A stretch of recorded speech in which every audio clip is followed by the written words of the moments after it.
Assalamualaikum warahmatullahi wabarakatuh. Perkenalkan nama saya Rizky Amnifiani dengan NIM 212410101029 dari kelas Sistem Basis Data A. Jadi di sini saya akan menerangkan atau menjelaskan terkait dari praktikum modul 1 yaitu studi kasus 2 bengkel. Jadi di sini saya akan menjelaskan persoalan nomor 1 sampai dengan persoalan nomor 5. Untuk persoalan pertama yaitu ada identifikasi entity dan juga atribut. Yang pertama ada nama entity yaitu entity bengkel. Jadi dia termasuk kategori benda abstrak. Untuk deskripsinya sendiri yaitu untuk menyimpan data tentang deskripsi dari bengkel tersebut. Alasan dijadikan entity. Nama bengkel harus dicatat karena bengkel yang dituju oleh customer bisa saja memiliki banyak cabang yang berbeda, sehingga saling terkait dengan bisnis proses yang mana harus disimpan datanya. Untuk atribut dari bengkel sendiri ada kode bengkel, nama bengkel, nomor telepon, dan juga lokasi. Untuk keterangan dari masing-masing atribut, untuk nama bengkel ya perlu dicatat karena transaksi yang terjadi nantinya itu bisa lebih merujuk pada bengkel yang mana sehingga tidak terjadi kesalahan saat proses inputan data. Untuk nomor telepon itu termasuk multi-value atribut dan lokasi termasuk composite atribut. Untuk penjelasan mengenai multi-value atribut, composite atribut, dan redundant atribut, kita akan membahas di persoalan selanjutnya. Selanjutnya ada entity barang. Untuk kategorinya yaitu benda nyata. Untuk deskripsinya sendiri yaitu menyimpan data tentang item barang yang dijual atau dipergunakan saat proses servis di bengkel.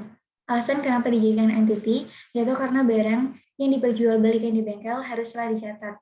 Sehingga saat terjadi proses jual beli ataupun proses servis, maka data yang dimasukkan itu akan otomatis tersimpan. Karena seluruh barang yang terkait dengan sebuah bisnis proses atau proses bisnis harus dicatat atau disimpan di sebuah database.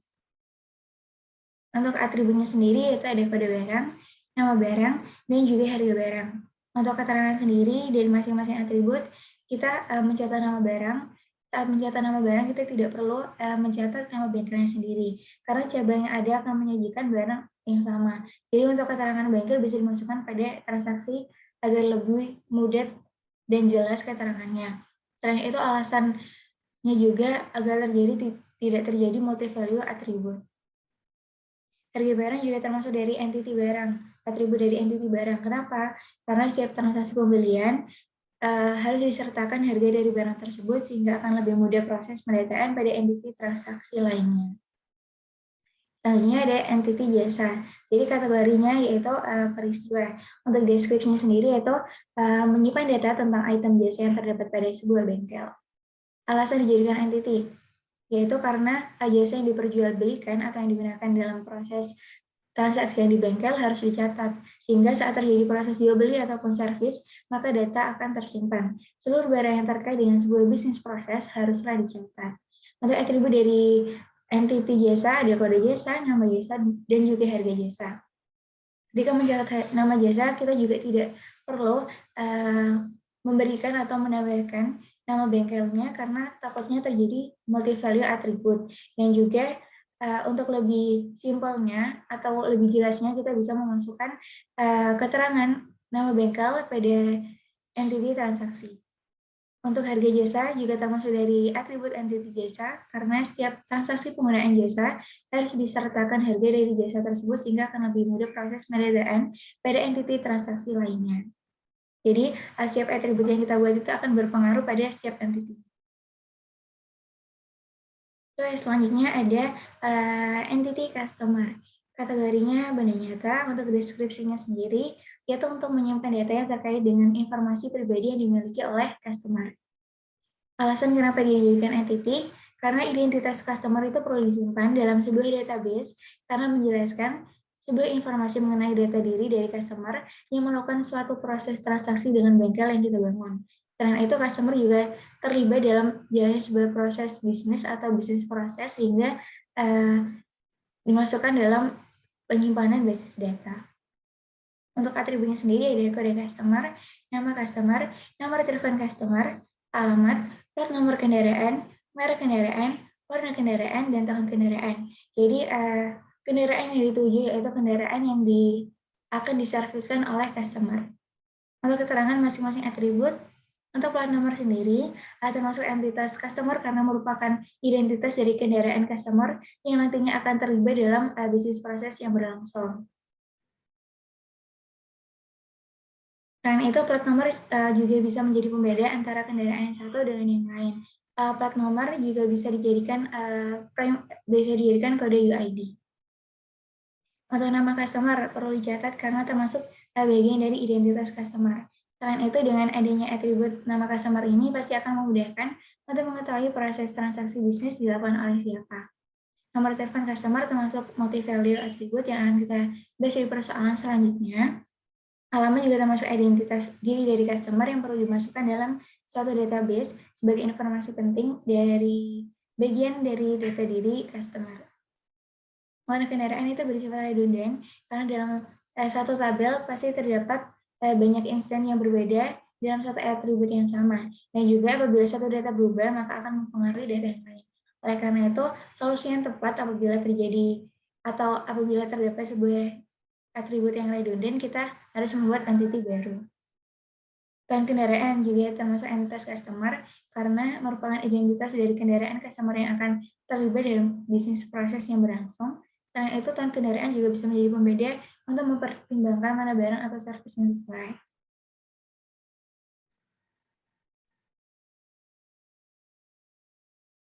Selanjutnya ada nama entity yaitu pegawai, untuk kategorinya benda nyata, deskripsinya yaitu untuk menyimpan data terkait dengan informasi yang dimiliki oleh pegawai. Kenapa dijadikan entity? Karena identitas pegawai perlu dicatat dan disimpan dalam sebuah database karena menjelaskan informasi mengenai data dari pegawai yang sedang melakukan proses transaksi dengan bengkel atau bekerja sama dengan bengkel tersebut. Selain itu, pegawai juga terlibat dalam jalannya sebuah bisnis proses. Untuk atributnya ada kode pegawai, NIK pegawai, nama pegawai, nomor telepon pegawai, dan juga alamat pegawai. Keterangan untuk NIK pegawai termasuk dalam atribut pegawai karena berperan sebagai penjelas identitas dari pegawai itu sendiri. Nah, itu NIK pegawai juga merupakan data yang perlu disimpan dalam database. NIK di sini juga bisa digunakan sebagai salah satu calon UID atau kode UID. Selanjutnya, nama pegawai perlu dicatat karena termasuk bagian dari identitas pegawai. Selain itu, dengan adanya atribut, nama pegawai pasti akan memudahkan untuk mengetahui proses transaksi bisnis dilakukan oleh siapa. Nomor telepon. Nomor telepon pegawai termasuk dari multi-value atribut yang akan kita bahas juga di persoalan selanjutnya. Alamat juga termasuk identitas diri dari customer, dari pegawai yang perlu dimasukkan dalam database sebagai informasi. Terusnya ada entity transaksi. Untuk kategorinya yaitu kategori peristiwa. Deskripsinya yaitu untuk menyimpan sebuah data hasil transaksi yang terjadi. Transaksi alasannya yaitu karena dalam sebuah bisnis proses, transaksi itu sangat penting. Oleh karena itu harus dijadikan sebuah entity untuk disimpan dalam database agar data dari detail-detail transaksi itu dapat tersimpan dengan baik. Untuk atribut dari entity transaksi sendiri ada kode transaksi, kode barang atau jasa, kuantum, diskon, dan juga kode penjualan. Untuk keterangan dari masing-masing atribut, kode barang atau jasa termasuk atribut dari entitas transaksi, karena dalam sebuah kegiatan transaksi yang berlangsung akan merujuk pada barang atau jasa apa saja yang terlibat dalam jalannya suatu transaksi. Di sini saya menginputkan sebuah kode barang atau primary ID dari entity barang atau jasa karena barang atau jasa sudah memiliki entitas sendiri. Jadi kita sebaiknya hanya menginputkan kode ID-kan saja. Untuk kuantum juga termasuk atribut dari entity transaksi karena setiap barang atau jasa yang terlibat pasti memerlukan keterangan jumlah di setiap produk atau jasanya agar dapat terdata dengan baik serta tersimpan dalam database. Jadi kuantum itu bisa dibilang juga jumlah yang diperlukan oleh atau jumlah yang akan dibeli atau digunakan oleh customer. Diskon juga bagian dari entity karena apabila kita memerlukan kolom untuk menginputkan diskon, maka kita sudah menyediakan hal tersebut. Diskon juga sangat penting dicatat dalam database agar perhitungan dalam transaksi itu tidak salah. Untuk kode penjualan juga termasuk dalam entity transaksi yaitu sebagai penjelas dan sebagai hubungan relasi di antara keduanya. Jadi nanti antara entity transaksi dan juga entity penjualan akan terjadi sebuah relasi. Selanjutnya ada entity penjualan. Kategori juga peristiwa, untuk deskripsinya sendiri yaitu menyimpan sebuah data tentang penjualan yang terjadi. Alasan dijadikan entity karena dalam sebuah penjualan merupakan termasuk dari bisnis proses dan sangat penting. Oleh karena itu harus dijadikan sebuah entity untuk disimpan dalam sebuah database agar detail dari penjualan hasil transaksi itu dapat tersimpan dengan baik. Untuk atributnya sendiri ada nomor faktur, tanggal penjualan, kode customer, dan juga kode pegawai. Nomor faktur itu atau bisa dibilang kode penjualan dan juga tanggal penjualan itu termasuk atribut dari entity karena sebagai tanda atau merupakan data yang menunjukkan serta menjelaskan kapan terjadinya suatu bisnis proses. Untuk kode customer termasuk dalam atribut entity penjualan karena mereka merupakan suatu relasi dari entity customer.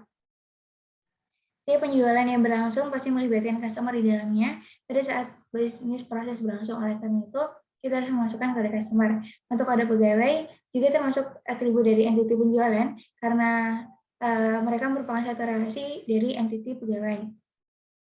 Setiap penjualan yang berlangsung pasti dilayani atau ditangani oleh pegawai yang berbeda di setiap penjualannya.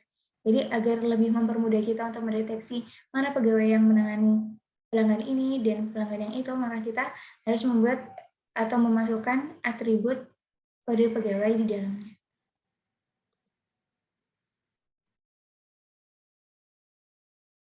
Selanjutnya persoalan yang kedua, yaitu ada identifikasi entity dari multi-value attribute dan redundant attribute serta composite attribute. Yang pertama ada entity lokasi. Kategorinya yaitu benda abstrak. Untuk deskripsinya sendiri yaitu menyimpan data tentang keterangan tempat bengkel atau lokasi dari bengkel tersebut. Alasan dimasukkan sebagai entity yaitu ketika dimasukkan dalam entity bengkel akan menjadi komposit sehingga perlu dipisah menjadi entity tersendiri. Atributnya ada kode lokasi, alamat, kota atau kabupaten, dan juga provinsi. Untuk keterangannya sendiri, setelah lokasi menjadi entity tersendiri, maka atribut lokasi akan dihapuskan dari entity bengkel. Apabila ingin mencatat lokasi, maka cukup dicatat UID dari lokasinya saja. Yang kedua ada entity kendaraan. Untuk kategorinya ada yaitu benda abstrak. Deskripsinya menyimpan data tentang keterangan identitas atau identitas warna dari kendaraan customer. Alasan dimasukkan sebagai entity karena ketika dimasukkan dalam entity customer akan menjadi redundant sehingga perlu dipisah menjadi entity tersendiri. Atributnya ada kode warna kendaraan dan juga warna kendaraan. Untuk keterangannya, setelah warna menjadi sebuah entity tersendiri, maka atribut warna kendaraan akan dihapus dari entity customer. Apabila ingin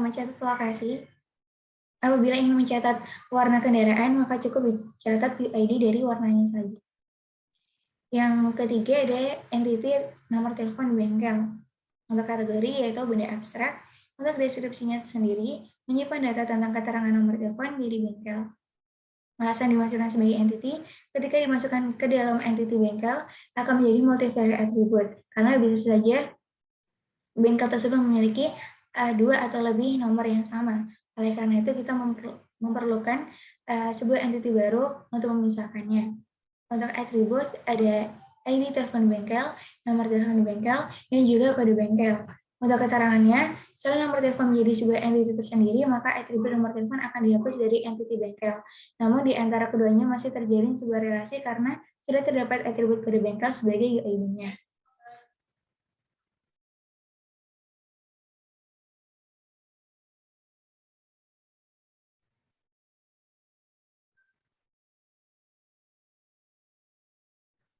Untuk nomor telepon customer dan juga nomor telepon pegawai, penjelasannya dan deskripsinya sama dengan nomor telepon bengkel.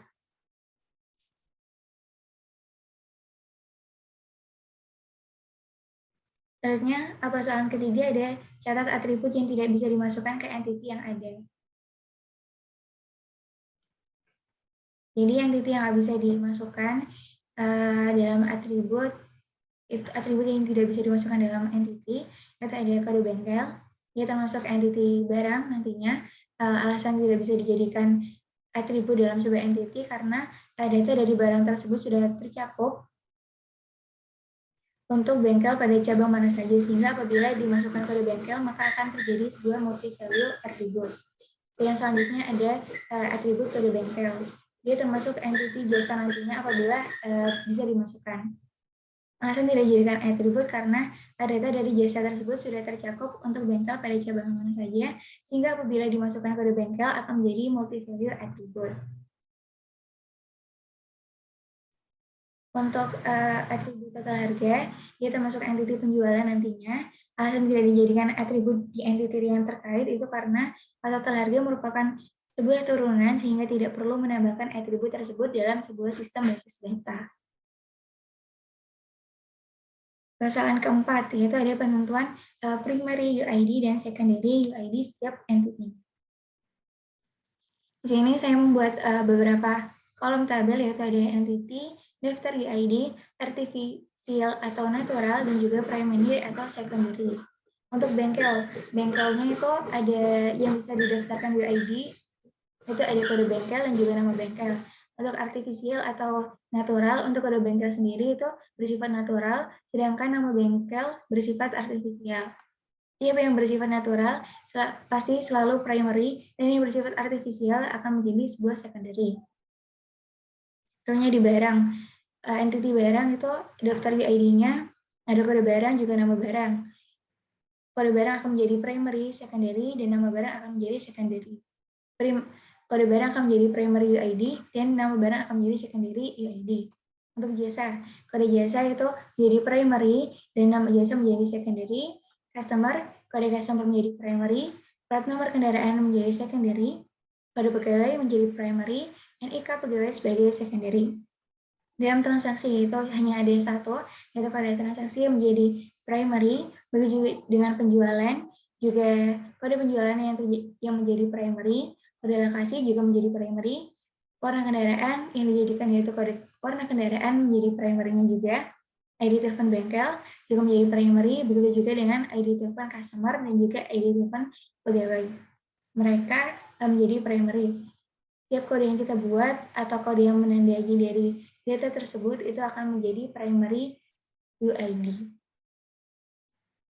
Yang terakhir kita akan mengidentifikasi persoalan yang kelima, yaitu identifikasi relationship antar entity. Jadi di sini saya membuat sebuah diagram atau membuat sebuah tabel untuk memudahkan kita saat proses identifikasi. Di sini ada antara baris dan kolom memiliki keterangan yang sama, dan saya di sini memblok untuk mempermudah kita saat proses identifikasi.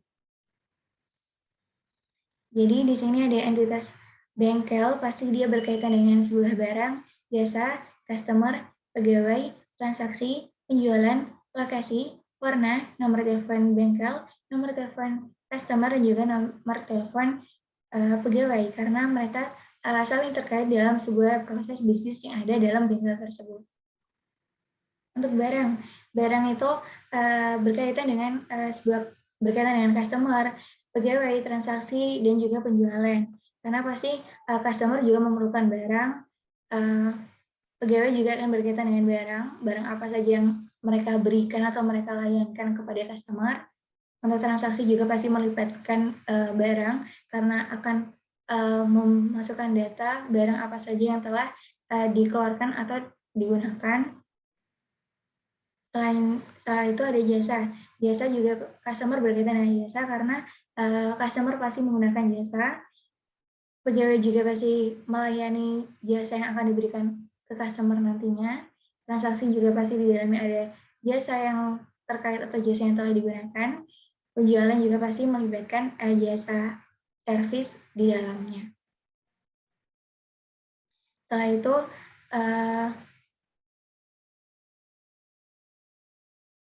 customer akan berkaitan dengan pegawai, karena pasti seorang pegawai akan melayani customer.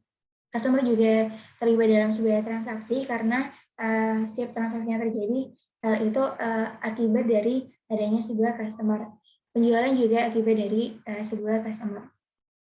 Untuk warna berkaitan juga dengan customer karena warna yang dimaksud yaitu warna kendaraan yang akan diserviskan oleh customer. Jadi warna ini merupakan kepunyaan atau kepemilikan dari customer. Selain itu, nomor telepon customer sudah pasti termasuk dari berkaitan dengan customer. Selanjutnya, yaitu pegawai. Setiap transaksi pasti ditangani oleh pegawai, penjualan juga pasti ditangani oleh pegawai. Setelah itu, nomor telepon pegawai pasti dimiliki oleh pegawai. Mungkin itu yang dapat saya sampaikan terkait dari materi studi kasus 2 yaitu bengkel. Bila ada salah-salah kata, mohon dimaafkan. Sekian dari saya. Wassalamualaikum warahmatullahi wabarakatuh.